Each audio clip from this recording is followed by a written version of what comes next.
নমস্কার বন্ধুরা, আমি অনির্বাণ। আমি নিয়ে চলে এসেছি আরও একটি নতুন একটি ভিডিও, যে ভিডিওর মাধ্যমে আপনারা জানতে পারবেন যে দুর্গা পুজোয়, আমাদের শারদীয়ার যে বাঙালির সবচেয়ে বড় উৎসব, সেই পুজোতে ঝড় জল বৃষ্টির বা নিম্নচাপের কোনো সম্ভাবনা রয়েছে কিনা, পুজো কতটা আমাদের সৌন্দর্য কাটবে সেটাই জানবো আজকে আমরা এই ভিডিওতে।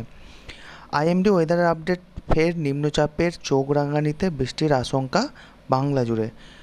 পুজোতেও বড় ঝড় জল বৃষ্টি, আবহাওয়ার কিন্তু একটা বড় খবর, বড় আপডেট কিন্তু এই মুহূর্তে ভারতবর্ষের যে আবহাওয়া দপ্তর রয়েছে সেখান থেকে কিন্তু আইএমডির পক্ষ থেকে কিন্তু এই সতর্কবার্তায় কিন্তু জানানো হয়েছে, যেখানে আমরা জানতে পারছি কি এই এখন যে নিম্নচাপ অলরেডি চলছে, এই নিম্নচাপটাই কিন্তু শেষ নয়।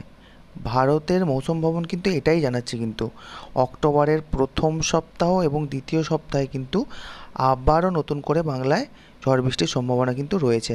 পুজোর মধ্যে বৃষ্টির সম্ভাবনা থাকছে বলেই মনে করছেন কিন্তু আবহাওয়াবিদরা। কিন্তু রবি ও সোমবার নিম্নচাপের প্রভাব দক্ষিণবঙ্গের বেশ কিছু জেলায় বজ্র বিদ্যুৎ সহ বৃষ্টির আশঙ্কা কিন্তু দেখা দিচ্ছে।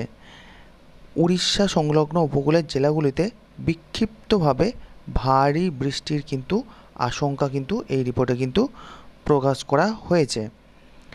এরপরে আমরা দেখতে পাচ্ছি কি যে শুক্র এবং শনিবার দক্ষিণবঙ্গে জলীয় বাষ্প বেশি থাকায় আর্দ্রতাজনিত অস্বস্তি কিন্তু বাড়বে।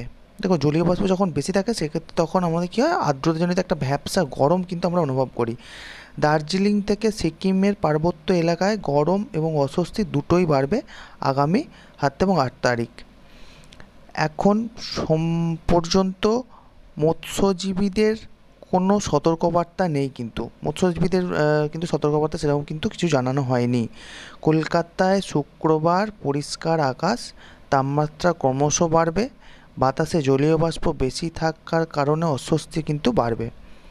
শনিবার পর্যন্ত বৃষ্টির সম্ভাবনা কম থাকবে, 2-1 পশলা হালকা বৃষ্টি, খুব সামান্য সম্ভাবনা কিন্তু রয়েছে।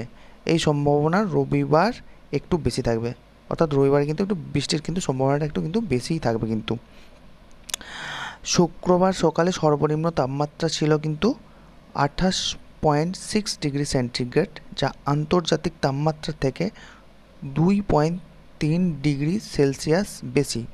গতকাল বিকালে সর্বোচ্চ তাপমাত্রা ছিল 33.2 ডিগ্রি সেলসিয়াস, যা স্বাভাবিকের তাপমাত্রার থেকে 0.4 ডিগ্রি সেলসিয়াসের বেশি।